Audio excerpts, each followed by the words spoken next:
I know that there's a few committee members that are running a little late, Councilmember Aguilar and Councilmember Raul Garcia, but they should be here shortly. So I wanted to just do a quick little introduction so that everybody kind of knows who's here, and then I'll formally talk about why we're here today. Of course, this is an ongoing meetings as it relates to the utility stakeholders, but this evening is a little more important than the other ones because we're going to be talking about the next 5 years of rates and how those are, what comprises those rates, and the detail behind those, and what makes up the CIP list, which is the Capital Improvement Program list. Okay, so with us this evening, of course, is Catherine Hansford, and she's not new per se, because she actually helped us the last go around with our race. So we welcome you from the great city of Truckee. Nice and cool over there. Thank you for being here, Catherine. With us also tonight, as part of the staff, we have Tony and Anthony that comprise our Public Works Department. We have Mario, our city engineer, and then Alfonso, who's also part of our engineering group. And then we have Dan Chaffee, who makes up part of our, she's representing Foster Farms, and a great partner. And then we also have Jose Moran, who is an individual who's very interested in what's happening in the community, so he always visits us in our different meetings. And then we also have Babs here. Thank you very much for participating. Then here to my left, we have our picnic gallery, who's always here supporting and helping out, and wanting to learn what's happening with regards to this. Okay, so we will get started. Who doesn't have an agenda? We'll get you an agenda. Ladies, you guys look a little lost. Let me get you a little.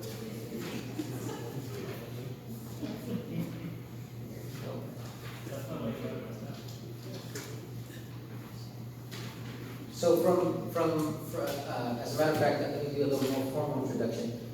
We have Nancy, Myra, and then we have over here, what's your name? Anita and Martha. Okay, so they're here from our admin department, and we appreciate it. So the first thing that we have on our agenda tonight is our rate consultant, who's going to talk about just presenting overall our preliminary number. These are all draft numbers. Pretty close, but there's going to be some questions, there's going to be some adjustments, but this is part of this whole process. And then eventually we are going to do the Prop 218 hearing, which is part of the requirement. Do you have a question? Yeah. Oh! That's right. By the way, folks, we have Happy, who's hiding in the back corner. So he's our secret. Let me get you. Okay? Fantastic. Okay, so Catherine, without any further ado, if you can please assist us in this, and then there is a microphone. Would you prefer this one? Yeah, I think I would.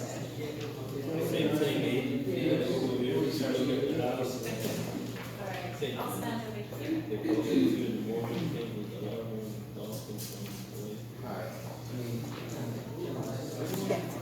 Could you keep one light on, please?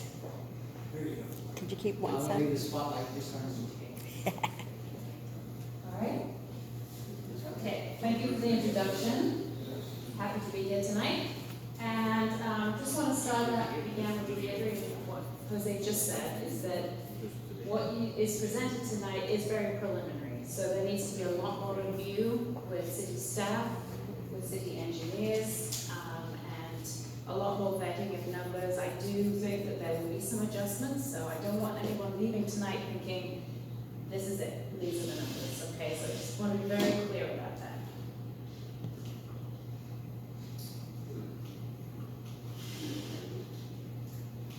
Yeah, no? Oh, sorry, it's not switched on. Let's try that. Ah, okay. All right, so utility rates, there's three funds that we're looking at. There's sanitation, you might call it solid waste, you might call it trash, you might call it garbage, but that's one fund. The next one is wastewater. This is the domestic wastewater that serves the city. And potable water drinking supplies. And I'm going to address the three in that order.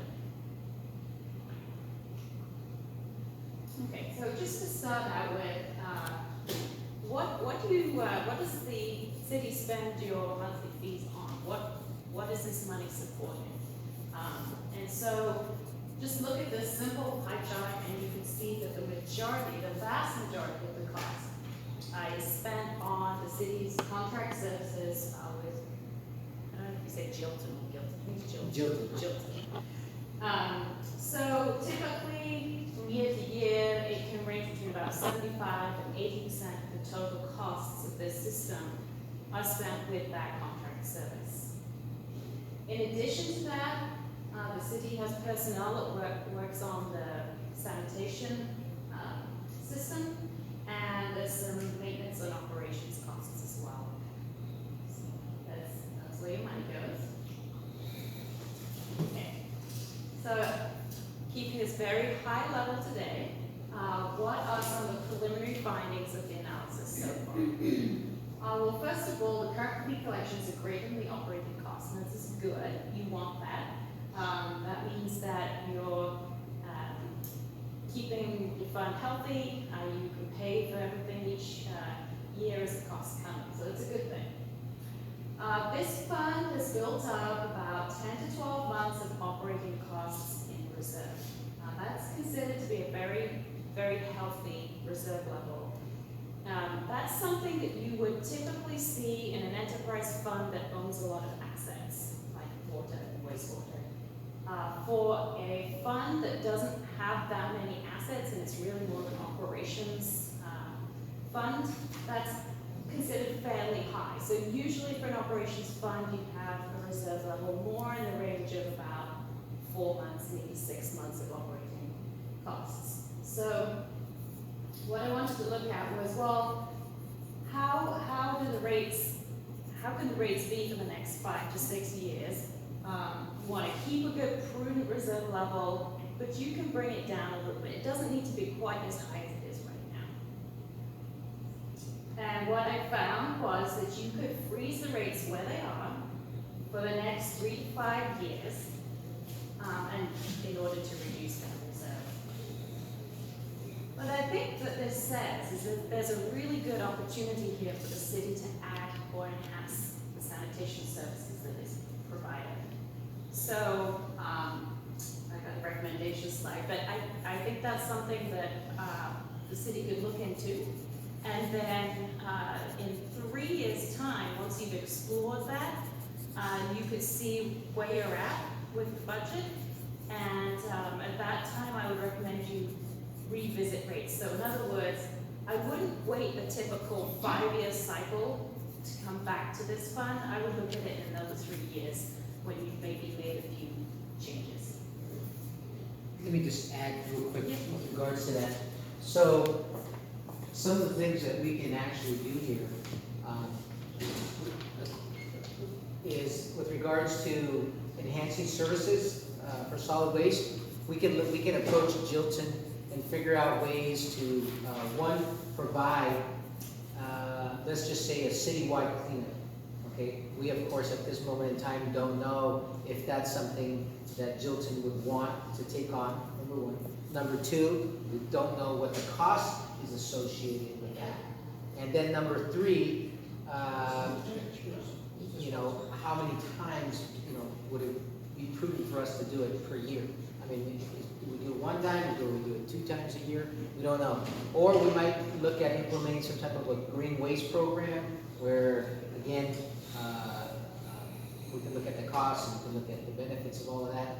But overall, what she's saying is that our department has been very diligent in our collection of funds and meeting all the different needs, and therefore we have a healthy reserve. Okay, so at this point, what she's recommending is that we do not look at increasing any rates, but keeping them the same. Okay, and so if we're looking at reducing it, why not at this point look at how we can enhance the services if there is an opportunity?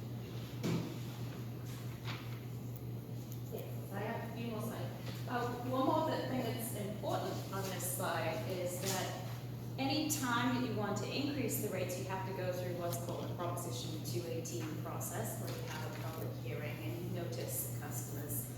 So for this fund, you would not need to go through that process if you're not going to raise the rates.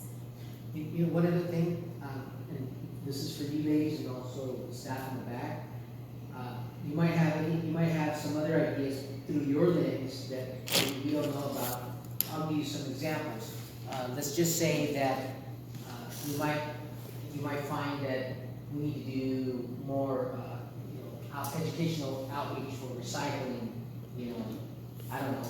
Maybe we should hire a part-time person to do something else that's out there that you guys are dealing with that I might not know. So you put your thinking cap on, and if something does come up, certainly let us know. Okay, so I have a few more slides to talk about here, because this actually came up recently at a project I did elsewhere, and I was asked the question, what do you mean by a prudent reserve? What is that?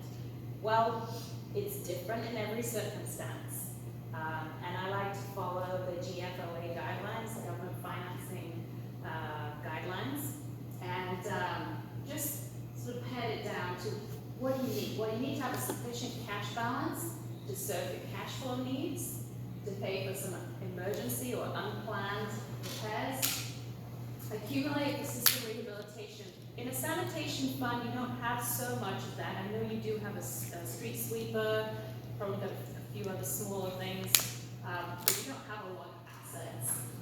But also importantly is to provide rate stabilization. So, for example, if Jilton's costs went up more than you had anticipated in 1 year, that there's a sufficient buffer there in your fund to accommodate that. Another, what I thought was a good question, why is the fund looking so healthy? Why are the reserves higher than when we projected this in 2013? So the expenses are a little bit lower than were projected, and that's primarily in city costs. So what Jose just said about being efficient and working well within your budget, you did a good job on that. Also, there weren't any large capital expenditures that were necessary in the time period, which we always allow just a little bit of that, so that was included. And then your revenues were greater than projected. So what I saw when I was looking at the numbers is that Livingston went through a little bit of a growth spurt the last couple of years. That's good, because that's helping contribute to your revenues in sanitation fund, wastewater fund, and your water fund. So that was unexpected, and so it all contributed to that action. So here's a graph. I need a legend on here. The orange line is a, I'd say, temporary cash balance target. Temporary in the sense that we haven't really vetted this out yet for the city, but I've thrown it on there. So that's 4 months of operating expenses. And you can see the blue line is what's projected, again, with no enhanced services. It does include growth in the city, and growth is projected at 1.5%, meaning more units, more homes will be built in the next 6 years. But you can see there that that stays very healthy even without a rate increase, unless, of course, you do add several services that are not yet counted. Okay, so very, very quickly, the rates are based on what's called a revenue requirement. It includes the costs, it deducts credits, so any money you get from other governments, late fees, that kind of thing. And then I've already mentioned that the Jilton contract is about 75 to 80% of total costs. They have the right to request and for the city to grant increases each year. So that's based on inflationary costs, what it costs for them to provide the service, and also the Merced County Regional Waste Authority, so that's the landfill services provided. So that's all included in this projection. And here's the projection of the revenue requirement. and the black line shows how much is currently collected in fees. So you could see in a few years' time, you would be collecting about as much as we've spent, but remember you have a fairly healthy reserve. Okay, just this is a reminder of what your current rates are. So, like I said, still got some tweaking to do, but I think you could leave it at this level for at least about 3 years. So, yeah. Okay, so preliminary recommendations for sanitation is to hold the rates at current levels, investigate enhancing city services, and then review the rates in another 3 years. Yeah, Anthony, you probably had something to say with regards to the enhancement of city sanitation services. Because I know that there's some legislation that has been passed recently. Yeah, right now we're meeting our requirements, or trying to meet our compliance requirements for our trash diversion assembly bills. So that's something that we're gonna look into and talk to our consultant that is currently helping us meet these requirements, to see if we could set some kind of program up and try to use this money to further bring the city into compliance with those diversion bills. Yeah, okay. Okay. Are there any questions on sanitation fund before I go to the next fund? Okay. So, domestic wastewater. For everyone to eat. I think there'll be plenty of opportunities.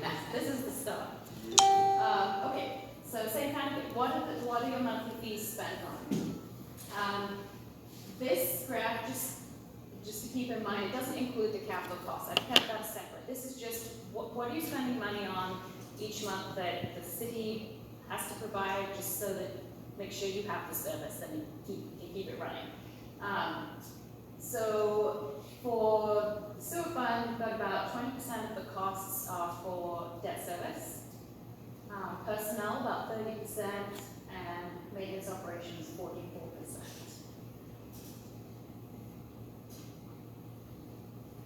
This chart shows what does it cost to service these different categories of customers per 1,000 gallons that is sent to the wastewater treatment plant. And the way these are derived is we look at what are the characteristics of each customer type.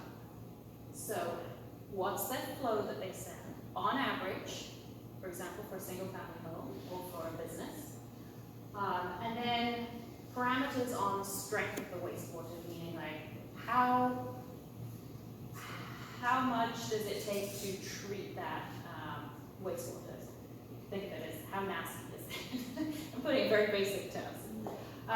So this shows that currently the churches, temples, community centers, their wastewater is the cheapest to treat, then schools, then the residential, hotel, motel, commercial, and then the light industrial is the most expensive. This drives what the rates should be, so this is a very important component. So in the wastewater fund, the reserves are also higher than we projected in 2014. This is because the expenditures are lower than they were projected to be. So one thing the city did, very prudent, they took advantage of being able to restructure the debt service.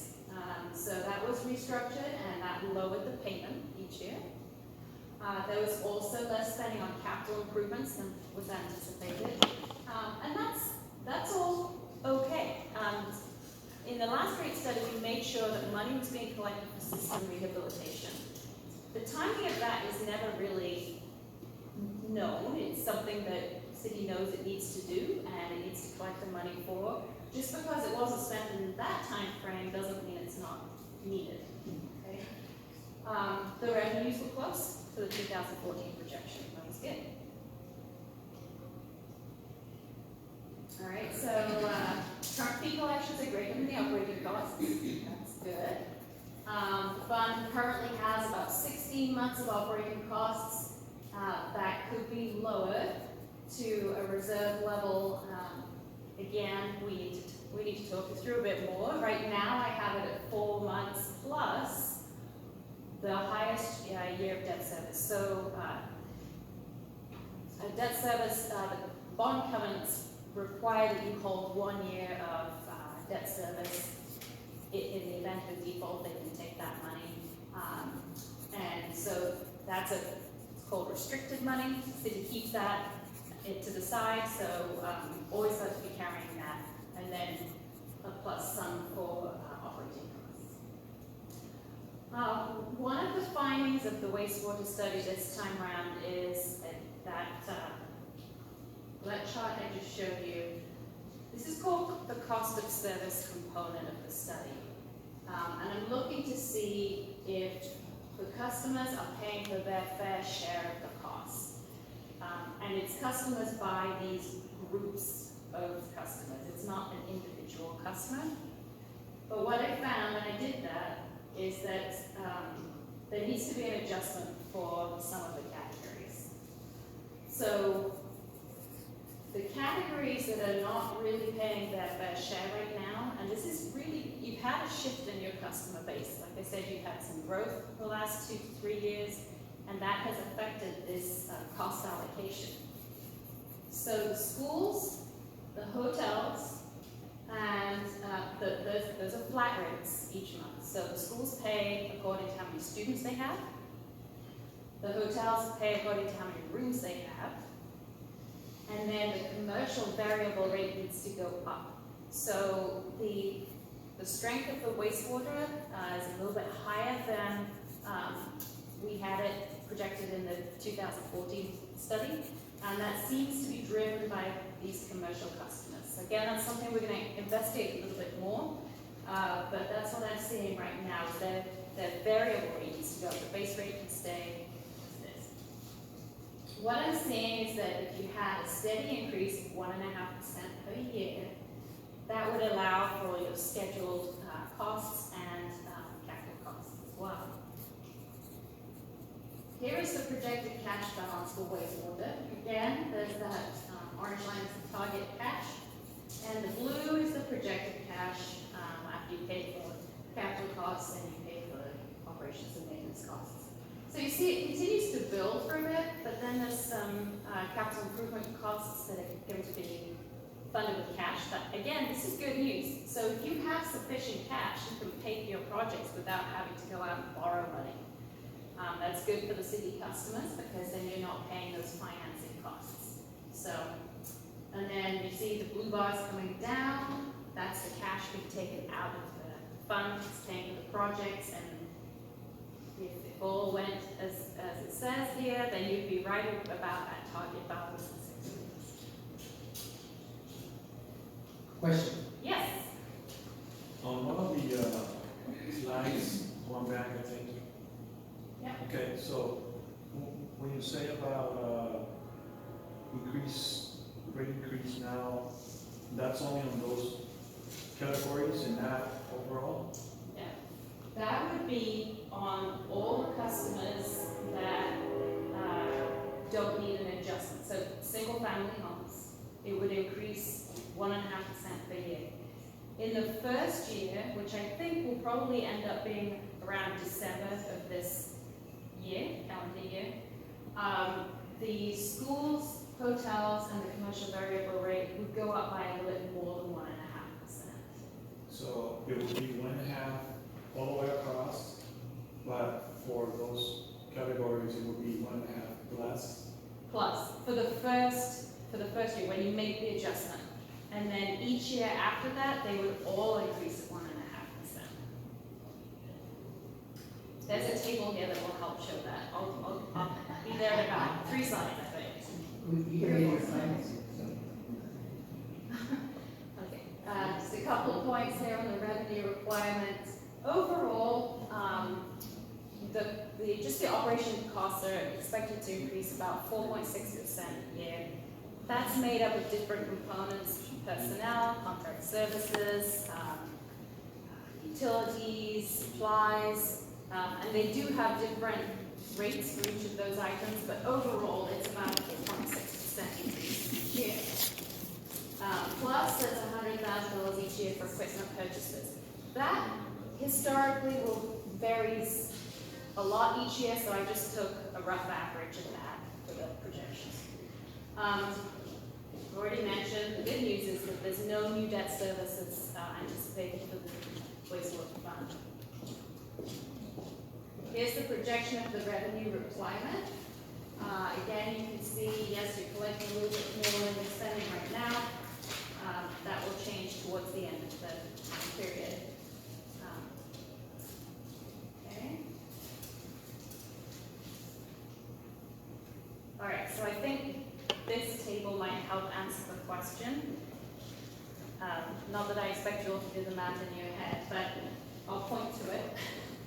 Might help. Okay. So the 4384 goes up 1.5% to 4450. But if you look at churches or if you look at schools, that's going up by more than 1.5%. Okay.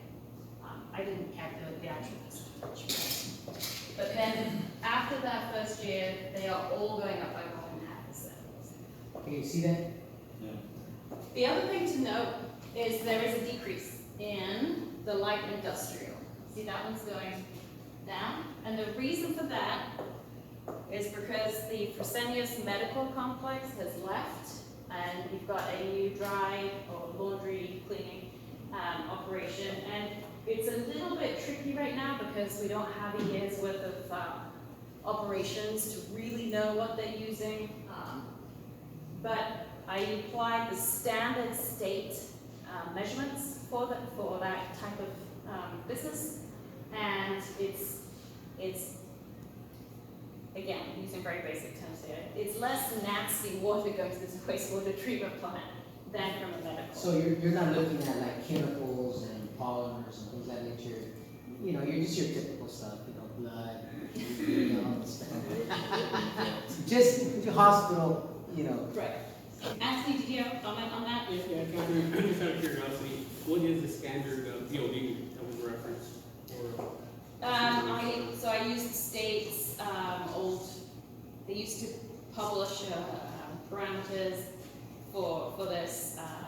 They used to provide a guideline, and then I also keep a running database. So I have a database of about 40 different cities up and down the Central Valley. And slightly outside Central Valley. And what I do is I look at the state numbers and I look at my database and I pick a number. Truth be told, there's not really good numbers out there. There's no really good official numbers out there. State numbers are old, but that's what I've done. I look at my database and I look at the state numbers. We'll keep as many of those little critters alive.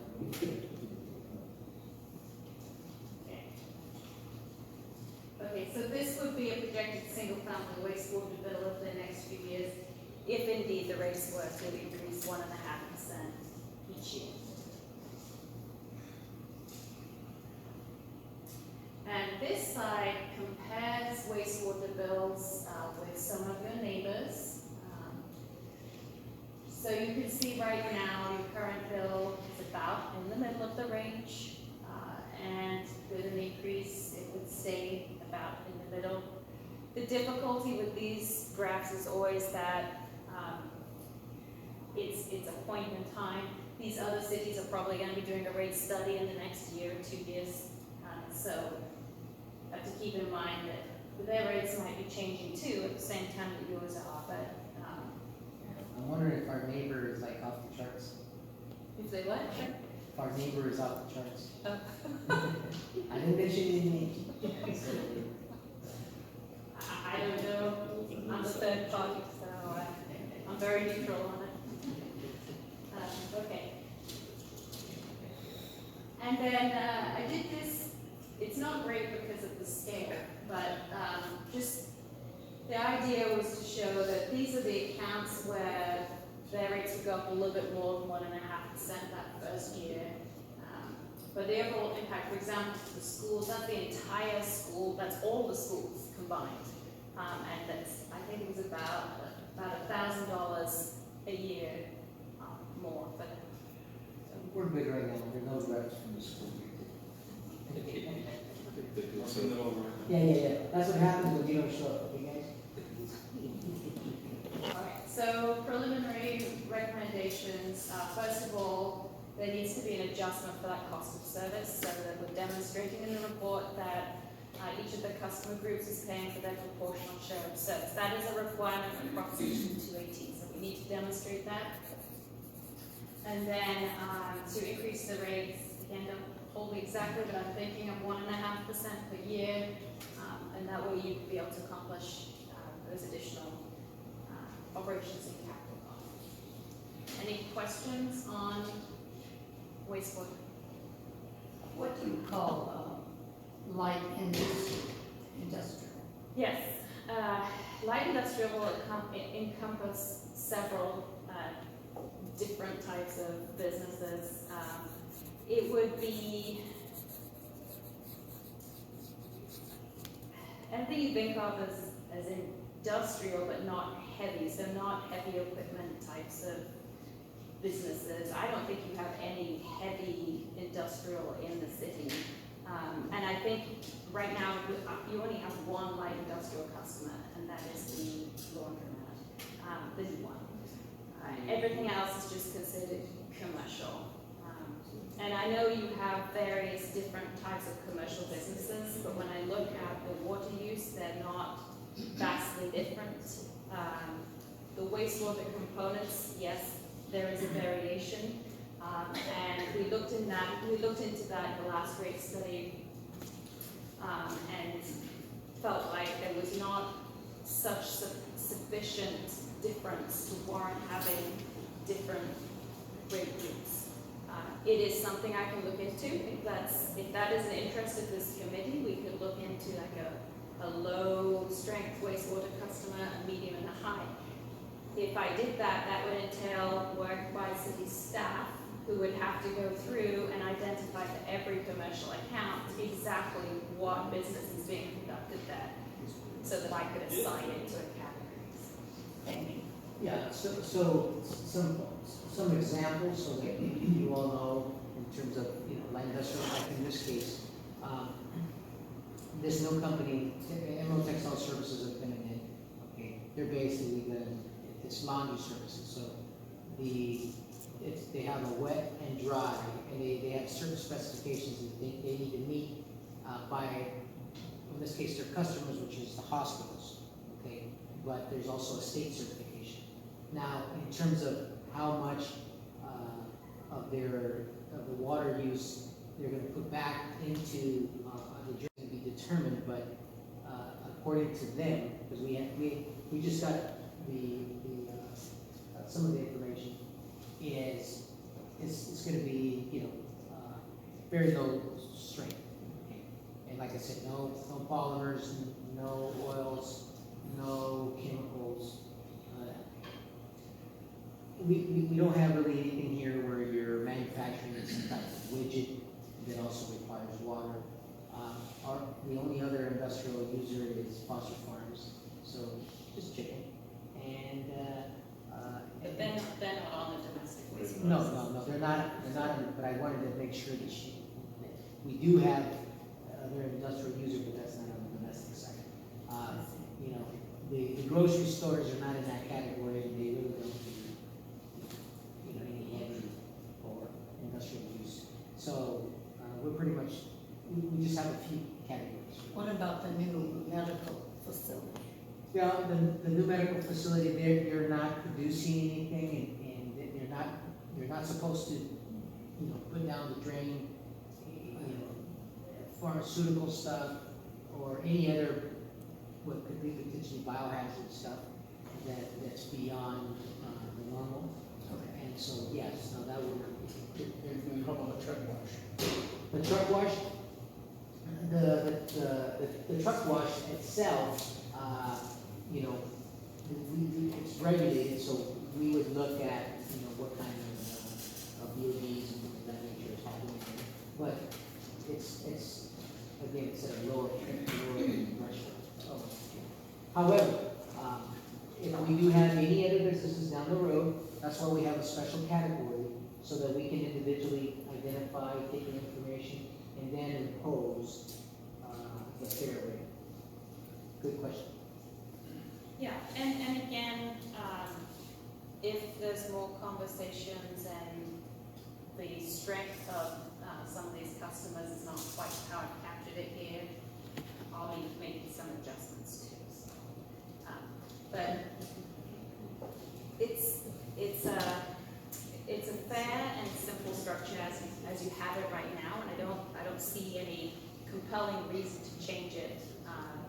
But we'll Yeah. take. Yeah, let's say that we had suddenly we had a tomato processing company that came in and then makes, soup or marinara sauce or even those things. That would really change the composition of what we're talking about. And then we would have to know what the strengths are and then impose costs associated with how strong their wastewater going through their system. Yeah. Okay. Welcome back.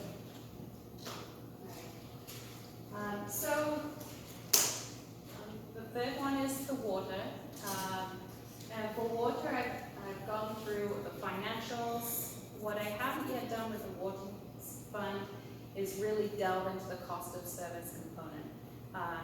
So Myra and her team, Nancy, they've been working hard on producing reports for me to use, and there's a lot of data, and I haven't quite got through all of it yet. So what I'm presenting to you on the water fund is assuming that your customer database stays the same for the next few years, and that people are still using about the same amount of water, which actually they are. I know that because I've looked at your production records and your population growth, and it's a very interesting story that over the last 10 years, you've kept approximately the same amount of water use on a per person basis. Yeah, and one of the reasons for that is that even though the drought is no longer here, we want to continue to educate the public about the importance of water conservation. The last thing we want to do is say conserve, conserve, conserve, and then say, oh, don't worry about it, don't conserve, and then have to educate them again. So because of our continuous educational aspects of keeping water use low, and the fact that we are implementing new water conservation measures, what's going to happen in the very near future is we're going to be implementing a fixed-based system that will have virtual real-time data on usage of all. It doesn't matter whether it's a business or a resident. And so if they leave home and left their water running, there'll be a little alarm there that will say, hey, this person doesn't really use this much water, so something must be going on. And we would be able to dispatch somebody or call to see what's happening. It might be a water line break, somebody left the water line on, et cetera, et cetera. And that should have two major impacts. One, on the water usage side, water conservation side, but also on the wastewater side, because you're going to have less water that will infiltrate our wastewater treatment plants. Any questions? All right. Well, I was going to add one other point there, is that in 2014, when we did the rate study, we looked very hard at how much water people would get at their base rate each month. And we set it at 25,000 gallons a month. That seemed reasonable, and it produced rates that could support the fund.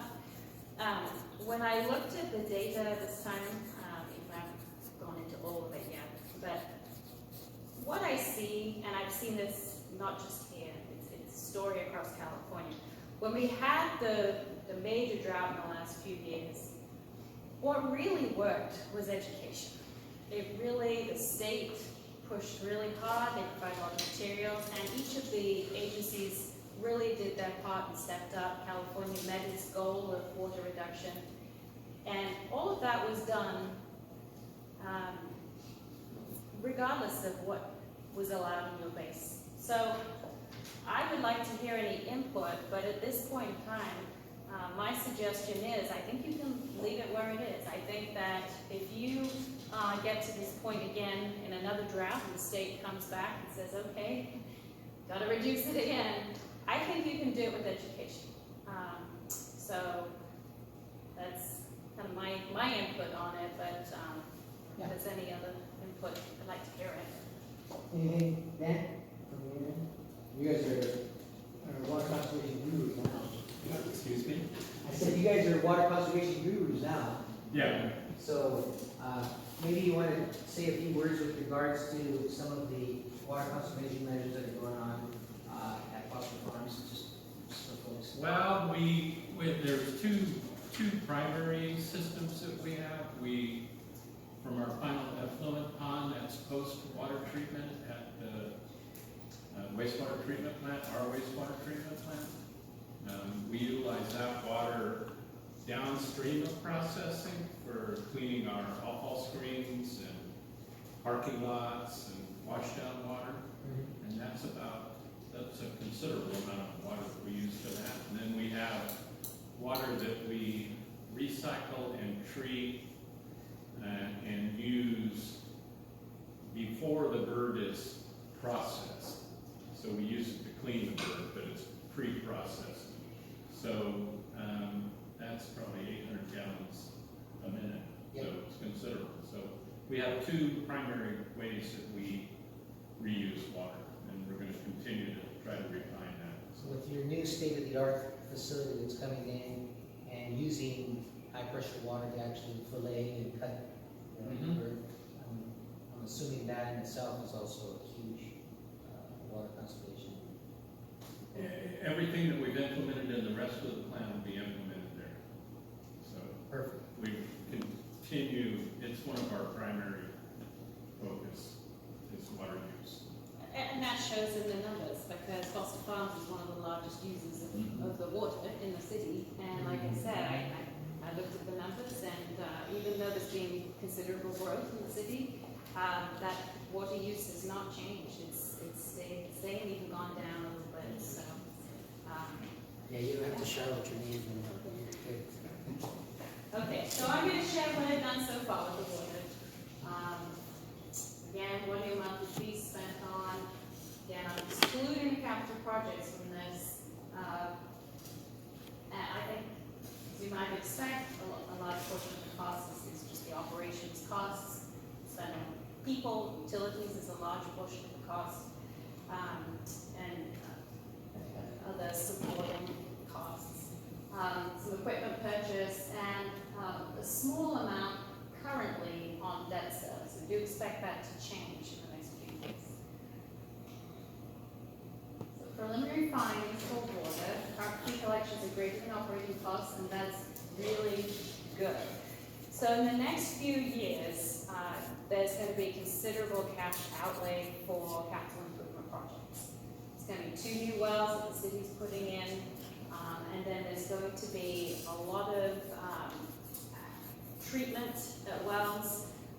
That's going to be funded through state money, but oftentimes those projects are greater costs than you think they're going to be.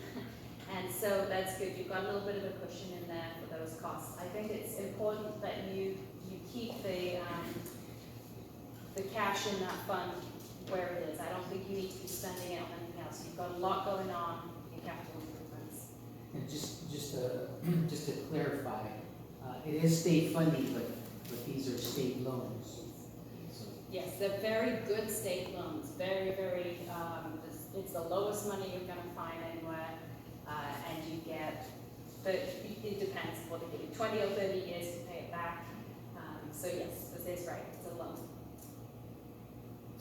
Okay. So one thing that I think actually does need to be lowered is the water meter replacement fee. So currently you pay a month for the base charge, and you pay an amount for your water meter replacement. And in the prior rate study, we had those costs increasing. I did ask the city to provide me a list from the vendor of how much the meters are actually costing today. And it looks like I had inflated by more than necessary. So, yeah, Anthony. And I gotta share with you an email I got yesterday. I think Baker sent me a revised, Oh, my really? cost list, yes. Okay. So, What a surprise.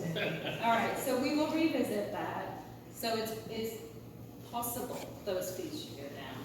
It's possible they may not. So that was the information I had before.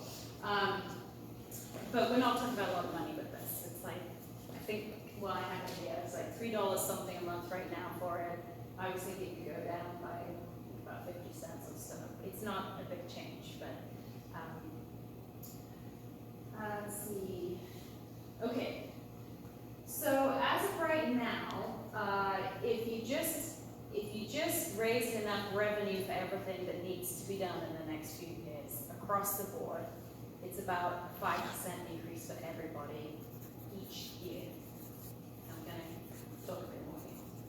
Come back to that. All right. So here's a projected cash balance if the revenues increase 5% a year.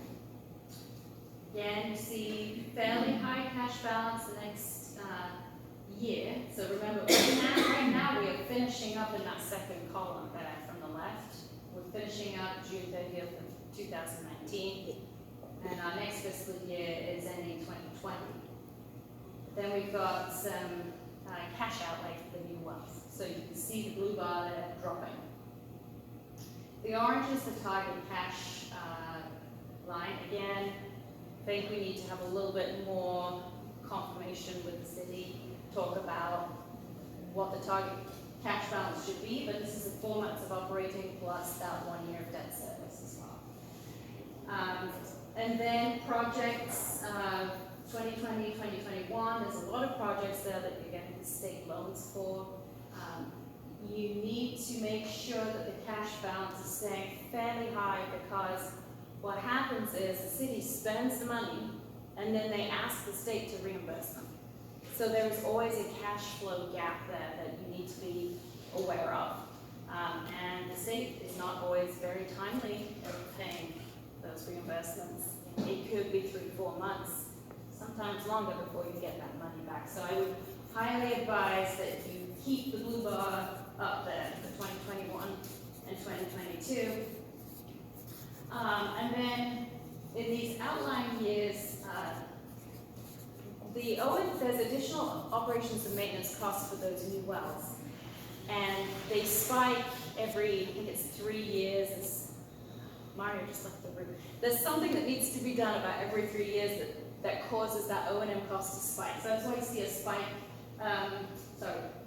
So in a couple of years, the blue bar is lower because you're spending more on those additional costs. So it's going to fluctuate up and down. But the goal here is that by the end of this 5-6 year time frame, you would be achieving about what is your target cash balance. A couple of notes on the revenue requirements. Really, I've actually covered this. The average annual increase is just over 4% per year, so similar to the wastewater. There's additional costs for the new wells that have to be incorporated. And then it's estimated new debt service for some of the wells. So city has secured 2 state loans already, but it's looking like they need 2 more. And I know there's applications going into the state. So you don't know until you get that funding letter from the state exactly what interest rate you're going to get, exactly what the terms are, but give it the best guess. Okay, here's that revenue requirement. Mario, do you remember? In the operations and maintenance costs for the new wells, every sort of 2 or 3 years it spikes a little bit for something. I seem to recall it's like... It's for the treatment, and the treatment one is the media replacement. Media replacement. Okay, that's About a the couple filters. 100,000, I believe, rather than 200,000. That's correct. Yeah, it's 200,000. Yep. That's what it is. That's the wells that have treatment. All right, so that's why you'll see that bob up and down. So there's the gray. That's that gray. Oh no, sorry, not gray. the orange.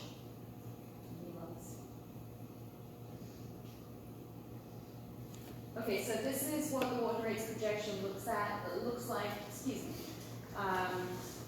Like I said, I had that meter fee going down a bit, but it sounds like maybe it's not going to be able to go down a bit. And then all the other rates going up by 5% per year. I've really focused on single family for now. As we get closer to implementation, and I talked to City Council, I will have some graphs on what this means for businesses and foster farms in particular. But just for today, we're really focusing on residential. That's the majority of your customers. And you can see here that fixed and variable. So it's 30,000 gallons. So this would be like early summertime, early summertime water usage for single family home. You might be paying about $36 a month right now, and over the full time period, you'd be going up to about 47. Wanted to look at the comparison with, again, your neighbors, some close, some a little further away. This chart uses 20,000 gallons. This is more sort of, if you averaged out water use throughout the year, kind of what's an average bill. So that's why I did 20,000 gallons. And you can see here, Livingston is still very much on the low end of the range, even with that 5% increase each year. I am actually doing a water study for Newman right now, so I know their rates are going up, and not too sure about the others. And that's with, you're doing a lot of work, a lot of capital work, a lot of treatment going on. You've got a lot of capital projects. I think the city's been very, very smart in getting its loans from the state. Like I said, that's the cheapest money you're going to get. So, and I know how much work it is to do those applications. It's a headache, but it's well worth it. Okay, so preliminary recommendations. I do still need to complete that cost of service. I think we still need to look into some inflationary costs for some of these capital costs that might not be in there yet. But also I had not yet put in growth of services into the water study as I could balance out. So I think we're looking at 5% a year and potential decreasing the water replacement, but maybe not. Yeah, questions on water? All right, folks, questions. We're almost done. Questions? You guys are bashful. Maybe. It's like that. No. All right, well, then we will, let's give Catherine a round of applause here. Somebody hit the lights for me back there. All right, the roof. So we're going to go ahead and talk about the IRWIP and of course our water guru here, in addition to Mario, is Alfonso Manrique. So Alfonso, if you can join me up front here real quick, we'll talk about these other items.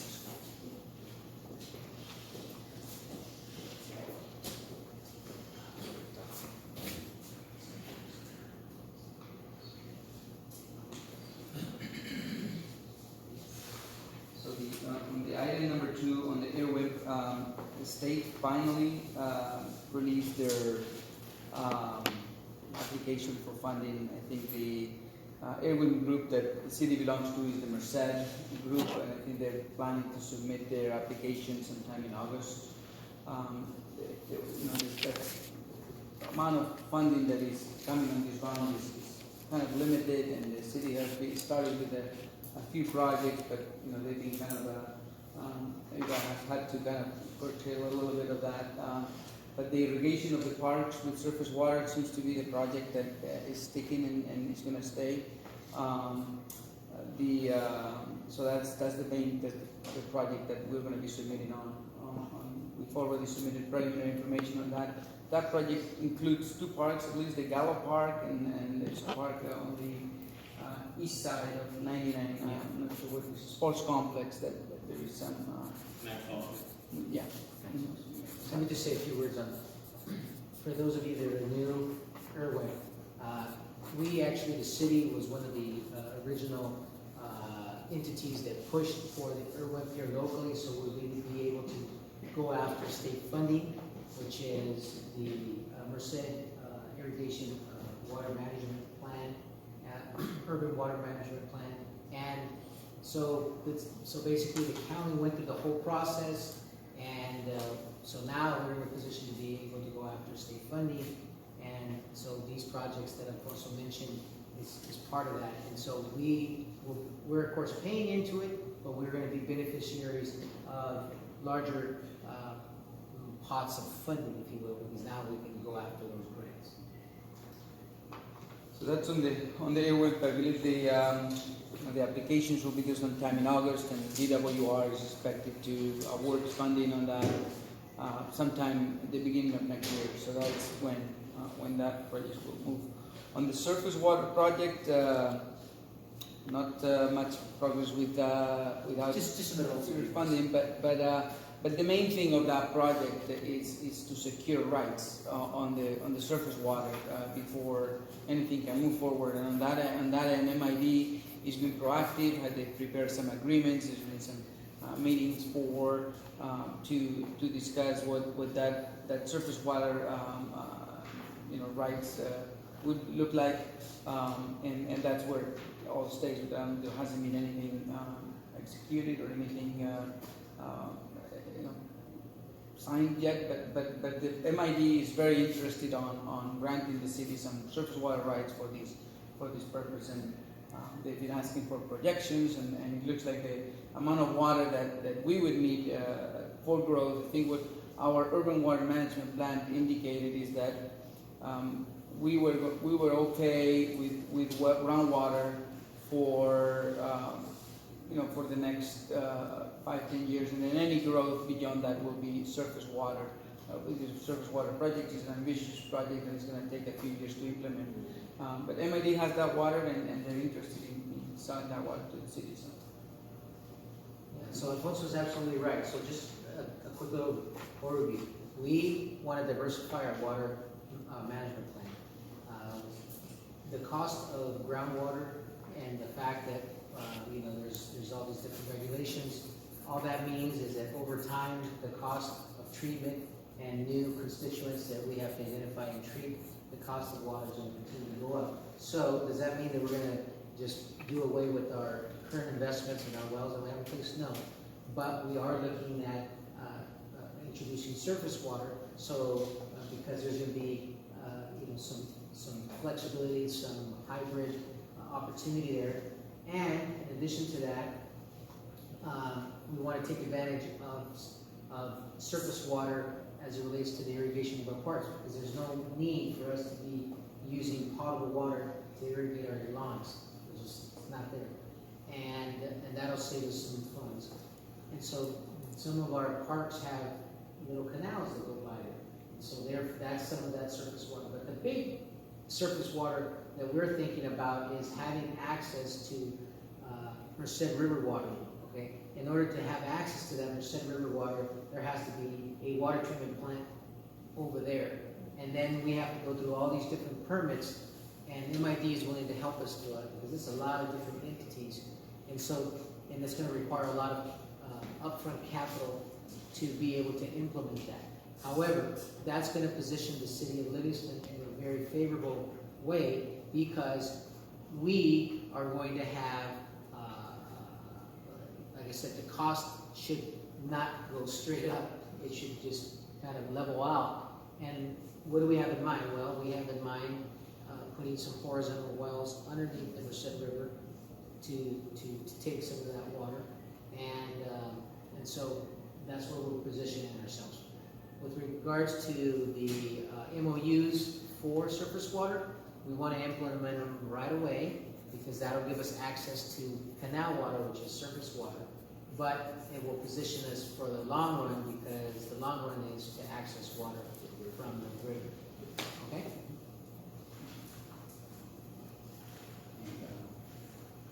That's the updates on the surface water. And then on the water line replacement, Mario, any updates? Yeah, I mean, That was it's just completed. continuation. I'll just add on this water surface that we were talking about. We actually already presented some projects, these long-term projects, that, the takeouts that, as they was referring to, already been presented as a long-term project. And these take years, so, we're going to go through water rights, permitting, and environmental, so those are huge, long-term, hurdles. So, but we have to start now to be able to get there. Yeah. On the water, on the pipeline replacement, we just finished one now with the grant for CDBG grant.